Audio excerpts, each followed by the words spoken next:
He is from NIT Trichy. I would request to come up here. Yeah, hello. हाँ Can भैया you hear me? Audible है. Yeah. हाँ.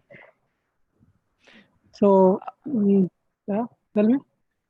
हाँ भैया, आप अपने बारे में बताइए कि आपका कॉलेज लाइफ कैसा रहा. आपने क्या क्या प्रॉब्लम्स झेले, या गाइड कीजिए थोड़ा. ओके। तो मेरा नाम कन्हैया लाल है। मैं अभी जल्दी रिसेंट ग्रेजुएट हुआ हूँ एनआईटी त्रिची से, जो कि बट मेरा मेजर ब्रांच था प्रोडक्शन इंजीनियरिंग, बट मैंने माइनर कंप्यूटर साइंस इंजीनियरिंग पढ़ा था। जो कि हम लोग का कॉलेज एक कुछ अपॉर्चुनिटी देता है कि तुम ओपन इलेक्टिव में कोई भी 5 सब्जेक्ट तुम दूसरे डिपार्टमेंट का पढ़ सकते हो। Based on that you will get a degree along with major degree. तो वो एक एडवांटेज था। तो मैंने जब कॉलेज ज्वाइन किया तो जनरली, हाँ, मैं इंटरेस्टेड है कोडिंग ये सब में। मतलब generally before joining two college, जो बालदेव सर से मैंने कुछ सीखा था, बेसिक सी प्लस प्लस सीखा। वो कुछ कुछ कॉन्सेप्ट डेटा स्ट्रक्चर ये सब, जो कि बहुत हेल्प किया। तो उधर फर्स्ट ईयर में बेसिक सब सी होता है, तो जिसमें ये सब सारे कंसेप्ट जो ज्वाइन करने के पहले मैंने सीखा था वो यूज आए और उधर अच्छा हुआ। लेकिन फर्स्ट ईयर जनरली ये होता है कि ज़्यादा रिसोर्स नहीं होते हैं और नए नए कॉलेज रहते हैं, तो खूब सारे मस्ती होते हैं इधर उधर घूमने का, जो कि मेरा फुल वेस्ट हो गया फर्स्ट ईयर। और मेरा पहले से ही मोटिव ये था कि अच्छे जॉब अच्छे कंपनी ये सब में अगर जाने आए तो कोडिंग वगैरह आना ज़रूरी है। क्योंकि आजकल ये हो रहा है कि इंडस्ट्री वाइज कोई भी इंडस्ट्री में जाओ, सारे चीज़ ऑनलाइन ही हो रहे हैं, तो where you need coding only. तो पहला प्रायोरिटी यही होना चाहिए कि बेसिक्स हर एक को सीखना है, ये कोडिंग कुछ भी हो जाए। क्योंकि आजकल पेंडेमिक चल रहा है, उसके कारण और भी ज़्यादातर चीज़ें ऑनलाइन हो रही है। तो जो कोई दूसरे डिपार्टमेंट से है, आईटी से नहीं भी है, सीएस से, सिविल से है, ये सब, तो उन लोग को भी कोडिंग सीखना ज़रूरी है। तो फर्स्ट ईयर तो ऐसे ही निकल गया। उसके बाद मैंने सेकंड ईयर जब गया तो कुछ कॉलेज का क्लब्स होते थे, प्रज्ञान फेस्टम्बर, कल्चरल क्लब और टेक्निकल क्लब, ये सब, तो उन लोग के लिए मैंने अप्लाई किया ये वो। तो उनमें से कुछ हुआ नहीं, क्योंकि रीज़न ये था कि वहाँ साउथ में बहुत लोग ज़्यादा जानते रहते हैं तुम लोग से, इंग्लिश वगैरह या और कम्युनिकेशन वगैरह सब चीज़ वेल मेंटेन होता है। तो उन लोग को कुछ ऐसा बंदा चाहिए जो कि फुल कम्युनिकेशन ये सब हो, इन्वायरमेंट वाइज कोई मैनेज कर ले, जो कि हम लोग को यहाँ पटोटोली में वैसा कुछ मिलता नहीं है कि वो सब हो पाए। लेकिन एक सीखने का एक अच्छा जरिया है कि वो सब में तो इंडक्शन दिए, नहीं हुआ तो फिर एक दो क्लब में हुआ, जो वहाँ मैंने एज ए काम किया, डिजाइन वगैरह, पीपीटी ये सब, और फिर फोटोशॉप वगैरह ये सब सीखा।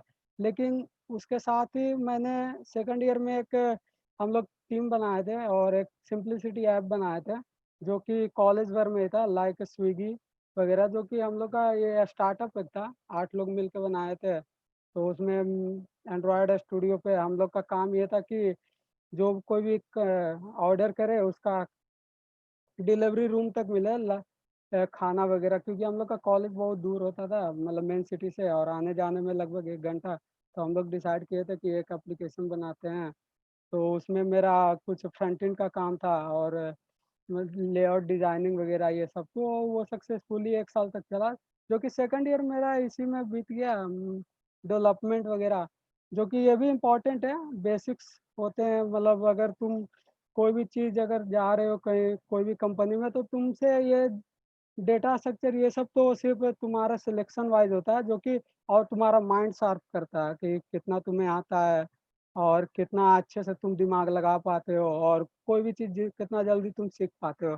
तो वो सब इसके लिए हेल्प करता है। लेकिन डेवलपमेंट भी ये सब ज़रूरी है कि कोई ऐप बना रहे हो, कोई वेब बना रहे हो, जो कि बहुत यूज़ होता है। तो इसीलिए मैंने सेकंड ईयर में डेवलपमेंट पे भी ध्यान दिया और उसके साथ ऐप बनाए, कुछ सेल्फ ऐप बनाए, जो कि गिटहब पे ये सब अपलोड कर दिए हैं। तो ये सब था। और फिर लेकिन जब थर्ड ईयर जैसे ही स्टार्ट हुआ, कुछ इंटर्नशिप आना शुरू हुआ कॉलेज में। तो इंटर्नशिप का क्या होता है, मतलब तुमसे 2-3 राउंड पूछते हैं। तो पहला में वही ओटी होता है, ऑनलाइन टेस्ट होता है, जिसमें कि कोडिंग ही सिर्फ पूछता है।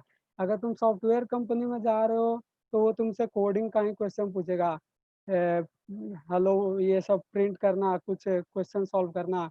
तो मेरा क्या हुआ कि मेरा फुल प्रैक्टिस नहीं था। मैंने सेकंड ईयर तक यही सिर्फ जानते थे कि हाँ मुझे कोडिंग आता है, बस हेलो स्टार वाला प्रिंट करा दो, ये सब प्रिंट करा दो, बस ये सिंपल। और फिर मैक्सिमम मिनिमम ये सब simple simple simple beginner level का आता था। तो बट इंटर्नशिप में क्या होता है कि थोड़ा सा लेवल हाई होता है, जो कि मुझे आता नहीं था। तो वहाँ से फिर कुछ कुछ कंपनी में पास नहीं हुआ, मतलब एक भी नहीं ऑनलाइन टेस्ट क्लियर हुआ, जो कि इंटरव्यू में बैठ ही नहीं पाया।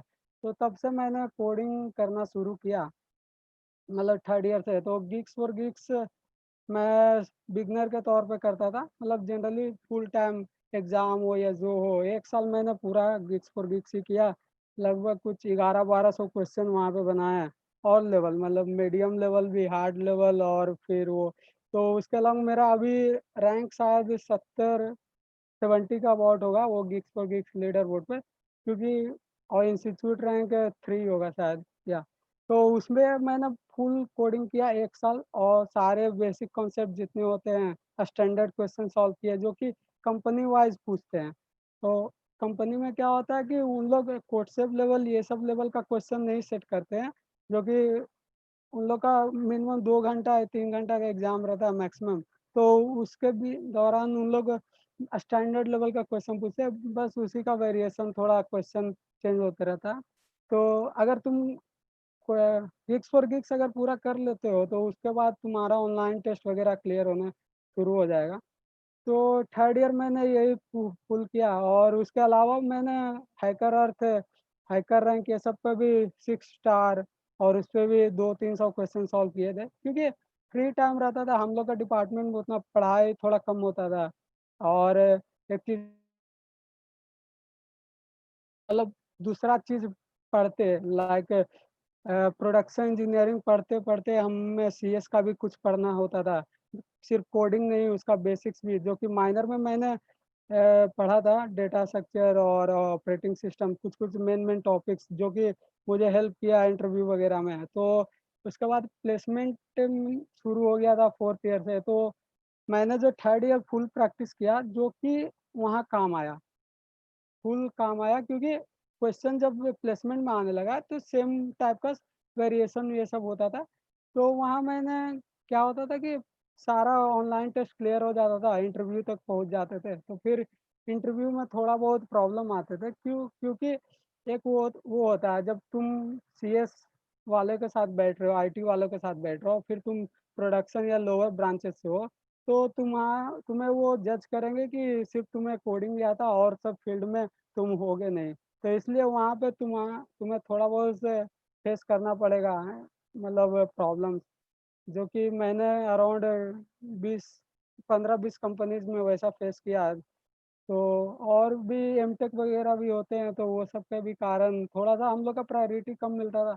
और एक बड़ी बात ये थी कि इंटर्नशिप या प्लेसमेंट में हम लोग का जो नॉन सर्किटल डिपार्टमेंट होता है, मैकेनिकल और सिविल, प्रोडक्शन, मेटलर्जी, ये सब का कंपनीज उतना खोलती नहीं है। मतलब अगर अच्छा कंपनी आ गया, माइक्रोसॉफ्ट ये सब वगैरह, तो वो सब हम लोग के लिए खुलती नहीं है। अगर खुलती तो मतलब शायद हम ट्राई करते तो हो भी सकता था, नहीं भी। बट खुली नहीं, तो उसके लिए मतलब थोड़ा सा अफसोस है, क्योंकि डिपार्टमेंट वाइज भी थोड़ा सही होना चाहिए और कॉलेज वाइज भी। बट कॉलेज अगर सही है तो वहाँ का इन्वायरमेंट तुम्हें मिल जाता है कि सारे बच्चे लोग सही होते हैं, तो उसके कारण तुम पढ़ पाओगे और ये सब। और कोई भी रेस्ट्रिक्शन नहीं होता है, कोई भी डिपार्टमेंट हो तुम कोडिंग कर सकते हो, क्योंकि आजकल का ये एक बेसिक हो गया है। जैसे कि इस गवर्नमेंट में भी नया एजुकेशन लॉ जो आया, उसमें भी ये कर दिया गया कि बच्चे लोग 6 से कोडिंग करना शुरू कर दे, क्योंकि ये अब बेसिक हो गया है। तो उतना तुम्हें मैंडेटरी करना ही पड़ेगा, कुछ भी हो जाए। तो और कोडिंग का बहुत सारे बेनिफिट्स है। एक तो कैंपस प्लेसमेंट में हो जाता है, और ऊपर से मतलब अच्छे कैंपस प्लेसमेंट में, और ऊपर से ये होता है कि तुम्हारा माइंड जो है वो शार्प हो जाएगा। तुम फिर कोई भी क्वेश्चन या कोई भी चीज़ रियल लाइफ प्रॉब्लम तुम जो देखोगे, वो तुम्हारा शार्पली तुम वहाँ पे कुछ सॉल्यूशन लगा सकते हो कि हाँ, ऐसे क्यों नहीं कर सकते। हर समय तुम्हारा वही कंसेप्ट चलते रहेगा। तो जब 4th ईयर में गए तो प्लेसमेंट वही, तो बहुत सारे रिजेक्शन के बाद फिर 1-2 कंपनी मिला, तो वो फिर हुआ उसमें सिलेक्शन, तो अभी वही सब है। तो ऐसा कुछ रहा, फिर जब ये सब हुआ तो उसके बाद और मतलब विंटर विंटर ब्रेक ये सब में, समर ब्रेक मैंने शुरू से इंटरेस्टेड था कि मतलब थोड़ा सॉफ्टवेयर में ये सब में किया जाए, क्योंकि रिज्यूमे एक अच्छा हो जाता है तो कंपनी प्लेसमेंट में बैठने में वो अच्छा लगता है। तो ये होता कि रिज्यूमे अच्छा कैसे बनाएं, तो इंटर्नशिप मुझे लगा नहीं था, तो इसलिए मैंने, क्योंकि डिपार्टमेंट अलग था, बाकी सीएस वगैरह ये सब का बहुत अच्छा अच्छा पैकेज या इंटर्नशिप लग गया था, तो मुझे लगा नहीं था, या फिर और एक समय ये आया था कि मुझे करना था, वो मिल भी गया था, बट मैंने कोडिंग को ज़्यादा प्रीफर किया, इसलिए मैंने आईआईटी पटना गया था 2 बार इंटर्नशिप करने, जो कि मशीन लर्निंग पे किया था। क्योंकि जब तुम रिसर्च इंटर्न कर रहे हो ना, तो वहाँ पे तुम्हें थोड़ा फ्री टाइम होता है, और उस फ्री टाइम में तुम डीएस एल्गोरिथम ये सब बना सकते हो, क्योंकि वही सब फिर तुम्हें यहाँ काम देगा प्लेसमेंट में। क्योंकि प्लेसमेंट में क्या होता है कि रिक्रूटर जब आते हैं तो उन लोग ये सोचते हैं कि इसको कुछ नहीं आता है, मतलब इसको सिर्फ दिमाग चेक कर लेते हैं कितना चलता है, तो वो कैसे चेक करेगा। उसका ये होता है कि सिर्फ एक क्वेश्चन पूछता है, प्रोग्रामिंग क्वेश्चन या तो पजल वगैरह। प्रोग्रामिंग क्वेश्चन जनरली पजल ही होता है, तो वो सॉल्व करना। तो प्रोग्रामिंग क्वेश्चन पूछते हैं तो वो कैसे सॉल्व होता है ये तुम्हें अप्रोच बताना होता है। अगर वहाँ पे तुम बता दिए तो वो अच्छा है, क्योंकि वो उन लोग को भी पता रहता है कि ये लोग अभी फ्रेशर है, उतना आता नहीं है, बाद में सिखा देंगे। क्योंकि डेवलपमेंट साइड में क्या होता है कि नए नए चीज़ आते हैं, वो तुम्हें बेसिक, जैसे बेसिक के लिए HTML CSS ये सब होता है, जो कि बेसिक्स है डेवलपमेंट के लिए, और फिर एंड्रॉयड ये सब भी कर सकते हो। तो प्लेसमेंट में सिर्फ वही DSL को, तो इसलिए मैंने इंटर्नशिप करने के लिए वहाँ गए थे आईआईटी पटना। वहाँ 2 महीना समर में इंटर्न किया और 1 महीना विंटर में इंटर्न किए थे, जो कि मुझे बहुत हेल्प किया। मशीन लर्निंग ये सब, डेटा साइंस जो होता है उस पर प्रॉब्लम सॉल्विंग करने में, उसमें भी एक अच्छा स्कोप है। तो उसके अलावा फिर जब कैंपस में आए तो वही, वहाँ हम फुल कोडिंग ही किए थे, और डिफरेंट डिफरेंट गिग्स पे या दूसरे प्लेटफॉर्म, व्हाट्सएप वगैरह और लीड कोड ये सब पे बहुत सारा क्वेश्चन सॉल्व किए। तो तो मैं यही टिप्स देना चाहूँगा, अगर तुम फ्रेशर हो तो जैसे कि बुद्धदेव या प्रीवियस जो बताया, आकाश बताया कि हैकर रैंक ये सब बेस्ट होता है। हैकर रैंक या गिग्स फॉर गिग्स ये सब पे एज अ बिगनर तुम क्वेश्चन सॉल्व कर सकते हो। तुम वहाँ पे फिल्टर करने का ऑप्शन दिया जाता है कि इजी लेवल का बनाओगे या क्या। शुरू में बस बेसिक लिखो कि प्रॉब्लम क्या होता है, उसके बाद धीरे धीरे तुम प्रोग्रेस करोगे। क्योंकि कोडिंग क्या होता है कि मतलब बेस्ड ऑन ओनली प्रैक्टिस, सिर्फ प्रैक्टिस जितना करोगे उतना अच्छा होगा। तो सिर्फ प्रैक्टिस ही प्रैक्टिस करोगे। तो अगर तुम, मैं मेरा मानना है कि 2 से 3 महीना कम से कम तुम फुल प्रैक्टिस करो बेसिक्स लेवल का, standard question gigs for gigs पे। तब तुम कोड से वगैरह मीडियम लेवल पे अगर जाना चाहते हो तो लीड कोड पे वही सब क्वेश्चन रहते हैं गिग्स फॉर गिग्स का ही, लेकिन थोड़ा सा वेरिएशन होता है जो कि तुम्हें फिल्टर करके वो तुम कर दिया करो। तो वो बनाओ, फिर जब थोड़ा सा और अच्छा हो जाए, कम से कम 6 मंथ का थोड़ा प्रैक्टिस बढ़िया सा हो जाए, तो तब तुम कोडसेप वगैरह या कोड फोर्स पे तुम प्रैक्टिस कर सकते हो कॉन्टेस्ट के लिए। अगर ऑफलाइन प्रैक्टिस करना है मतलब बिना कॉन्टेस्ट का, तो तुम्हें हैकर रैंक, हैकर अर्थ, कोडसेप, लीड कोड ये सब पे कर सकते हो। लेकिन अगर कॉन्टेस्ट देना है तो तुम्हें कोडसेप कोड फोर्स पे कर सकते हो, जो कि कोडसेप पे अभी मेरा कुछ 4 स्टार रैंक है, जो कि लगभग 4 और एग्जाम ही दिए थे। और सब जब विंटर से मैंने स्टार्ट किया था कोर्सशिप करना, तो वो थोड़ा कम दिया हूँ, तो इसीलिए थोड़ा रेटिंग भी कम हो सकता है, या फिर और थोड़ा नए नए कॉन्सेप्ट उसमें यूज होते हैं, तो वो सब सीखना भी बाकी है। तो ये सब हो गया। तो ये सब कुछ टिप्स है जो कि तुम लोग को फॉलो करना चाहिए। एज ए फ्रेशर हो तो तुम्हें, मेरा मानना है कि वहीं पे करो गिग्स फॉर गिग्स शुरू में, और सिर्फ प्रॉब्लम सॉल्व करो। अगर तुम ट्यूटोरियल पढ़ रहे हो तो एक हद तक सही है, मतलब यूट्यूब पे थोड़ा कॉन्सेप्ट नया नया सीख लो, बट तुम उसका इम्प्लीमेंटेशन साथ में साइड बाय साइड करना चाहिए, बल्कि तुम देख के ही कर रहे हो, कम से कम टाइप कर लो। टाइप करने से क्या होता है, तुम्हारे दिमाग में फिट होते जाएगा कि हाँ इसको ऐसे ऐसे बनाना है। तो तुम लोग को ये करना चाहिए एज ए फ्रेशर हो तो। और तो ये सब हो गया। उसके बाद मैंने डेवलपमेंट में बहुत ही कम थोड़ा काम किया हूँ, जो कि इम्पोर्टेंट है अगर कंपनीज में या ऑफ कैंपस में जाना, क्योंकि हमारे लिए उतना स्कोप नहीं था कि एज ए डिपार्टमेंट अलग था, तो इसलिए मुझे ऑफ कैंपस भी अप्लाई करना था। तो जब मैंने यहाँ कॉलेज से जब घर आए हैं, तो यहाँ से फिर ऑफ कैंपस स्टार्ट शुरू किए करना। तो उसी ऑफ कैंपस के दौरान मैंने कुछ वेब डेवलपमेंट ये सब सीखा, जो कि मुझे बहुत ही यूज आया, मतलब कोई भी कंपनीज का इंटरव्यू वगैरह में। लेकिन कोई भी कंपनीज का एज ए फ्रेशर तुम इंटरव्यू वगैरह अगर देना चाहते हो, तो वो तुम लोग का ऑनलाइन टेस्ट लेगा, जिसमें कोडिंग ही सिर्फ पूछेगा, और जो कि हार्ड लेवल, अगर जिसका पैकेज ज़्यादा है वो हार्ड लेवल का ही पूछेगा, और जब तुम्हें हार्ड लेवल का आएगा तभी तुम वो बना सकते हो, मतलब वो क्रैक कर सकते हो। फिर इंटरव्यू में अगर ऑनलाइन टेस्ट तुम्हारा कुछ हार्ड लेवल का, तो इंटरव्यू भी उसी लेवल का तुमसे इम्प्लीमेंटेशन के साथ पूछेगा। वहाँ पे तुम्हारा कोई एडिटर नहीं रहेगा, अगर वर्चुअल दे रहे हो तो कोई एडिटर नहीं रहेगा बताने के लिए कि हाँ यहाँ पे ये एरर है, यहाँ पे ये एरर है। तुम्हें टाइप करना है, एज ए तुम डॉक में समझो टाइप कर रहे हो, फिर वो तुम्हें अप्रोच समझाना पड़ेगा। तो ये सब तुम्हें पेन पेपर पे भी लिखने आना चाहिए कि हाँ कोड कैसे लिखा जा रहा है, ये सब। तो और कॉन्टेस्ट आज फ्री होगा, कॉन्टेस्ट वगैरह सारे फ्री होते हैं जनरल।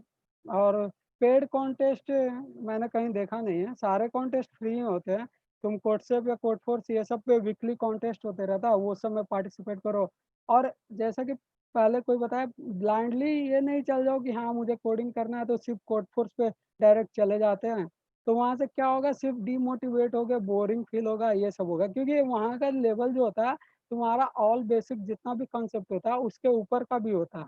तो वहाँ पे अगर तुम जाओगे सोचोगे पहला क्वेश्चन बनाए, तो नहीं बनेगा, क्योंकि वो लेवल उसका हार्ड होता है, क्वेश्चन सेट बहुत हार्ड होता है। तो इसलिए डायरेक्टली मत उस पर जंप कर जाओ, पहले तुम्हारा बेसिक क्लियर होना चाहिए। और डेटा स्ट्रक्चर ये इम्पोर्टेंट है, लेकिन अगर तुम कोड से ये सब पे देखोगे तो जनरली कुछ क्वेश्चन के बाद ही डेटा स्ट्रक्चर मेन यूज होता है, बाकी उसके पहले अरे या सिंपल वो सब डेटा स्ट्रक्चर का ही यूज होता है। What is Android development and how should I start? Android development ये है कि तुम एक एप्लीकेशन डेवलप कर रहे हो, जैसे तुम मोबाइल में अभी जूम खोले होगे तो वो एक एंड्रॉयड एप्लीकेशन है। तो उसके लिए कुछ कुछ बेसिक ट्यूटोरियल होते हैं, जो कि एज ए एंड्रॉयड स्टूडियो में तुम बना सकते हो। और फिर रिएक्ट नेटिव कुछ कुछ प्रोग्राम होते हैं, प्रोग्रामिंग लैंग्वेज, वो सब से बना सकते हो।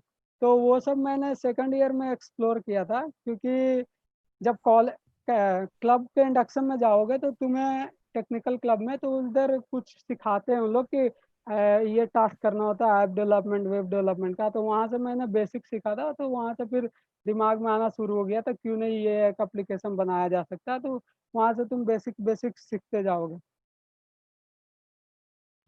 ऐसा है। Bhaiya, interrupting या you. हाँ We have two more queries that we got from the registration form. या तो ये मेरा जर्नी था। अब मैं Uh, I would like you to answer these two queries. Okay. So is it true that if a person wants to learn a new topic in coding, then he or she should start to code question related to the topic, not should spend more time on? हाँ, ये मेरा मानना है कि ये सही है, क्योंकि तुम जब क्वेश्चन सॉल्व करोगे तो पहले तुम्हें एक बार देखना पड़ेगा कि वो टॉपिक कैसे होता है, जो कि तुम गिग्स फॉर गिग्स पे देख सकते हो। लेकिन जब तुम ज्यादा उस पर प्रॉब्लम सॉल्व करोगे, उसके ज्यादा वेरिएशन ऑफ प्रॉब्लम सॉल्व करोगे, तभी तुम्हारा मोर कॉन्सेप्ट क्लियर होगा। अगर तुम सिर्फ पढ़ोगे तो वो समझो तुम्हारा मेमोरी पावर स्ट्रांग हो रहा है, कि याद होने का कैपेसिटी, जो कि अगर तुम्हारे पास नया अगर क्वेश्चन आ गया ना थोड़ा सा वेरिएशन, तो वो तुमसे नहीं बनेगा, क्योंकि तुमने ये पढ़ा है, ये कैसे करोगे।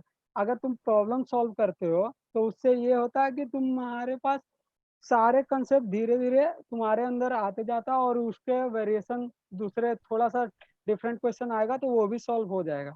तो मेरा मानना यही है कि ज़्यादा से ज़्यादा एक बार तुम ट्यूटोरियल ये सब देखो और तुम प्रॉब्लम सॉल्व करो। उस प्रॉब्लम के दौरान अगर कुछ भी दिक्कत हो तो तब तुम वो प्रॉब्लम को डायरेक्ट गूगल करो और वहाँ से फिर स्टैक ओवरफ्लो ये सब कुछ कुछ साइट होते हैं, वहाँ से देख के तुम सॉल्व मतलब वो पढ़ लो। ये पहला का था कि ज़्यादा से ज़्यादा जितना क्वेश्चन सॉल्व करोगे उतना आसान है। अच्छा, for me even HTML seems like tough, can you help me overcoming the fear of. यहाँ पे मैं मुझे थोड़ा सा क्वेश्चन में वो लग रहा है, अगर एचटीएमएल उसको टफ लग रहा है और कोडिंग, तो एचटीएमएल अगर टफ लगने का क्या कि मतलब HTML CSS कुछ बेसिक्स होते हैं मतलब डेवलपमेंट का साइड पे, यहाँ कुछ एप्लीकेशन जैसे वेब एप्लीकेशन में कुछ भी अगर तुम गूगल का फ्रंट पेज ही देख रहे हो तो वो सिर्फ HTML CSS प्लस कुछ बैकएंड का लैंग्वेज यूज होता है। तो वो अगर HTML CSS मतलब कुछ एप्लीकेशन बनाने के लिए यूज होता है, वो सब तुम जरूरी नहीं है एज ए फ्रेशर कॉलेज में हो तो, बट तुम डेवलपमेंट के लिए सीख सकते हो, जो कि इंटरव्यू वगैरह में तुमसे कोडिंग के अलावा फिर प्रोजेक्ट वगैरह पूछेगा, तो अगर तुम्हारे पास प्रोजेक्ट ये सब का रहेगा तो हो जाएगा। और कोडिंग से कैसे फियर कम होगा, वो कोडिंग जितना तुम सॉल्व करोगे, लाइक एक दिन में एक क्वेश्चन ही सॉल्व करो, डिफरेंट डिफरेंट अप्रोच से वो सॉल्व करो, तो जितना तुम सॉल्व करोगे उतना ही ओवरकम होगा इससे। और कोई ऐसा दवा हुआ तो नहीं है कि ठीक हो जाएगा, इससे जितना प्रैक्टिस करोगे उतना ही अच्छा। Thank you. थैंक यू भैया। Thank you. Now I would like to call next colleague here, Saraswati Di. Hello, am I audible? Audible. Can you present the slide, please? Yeah.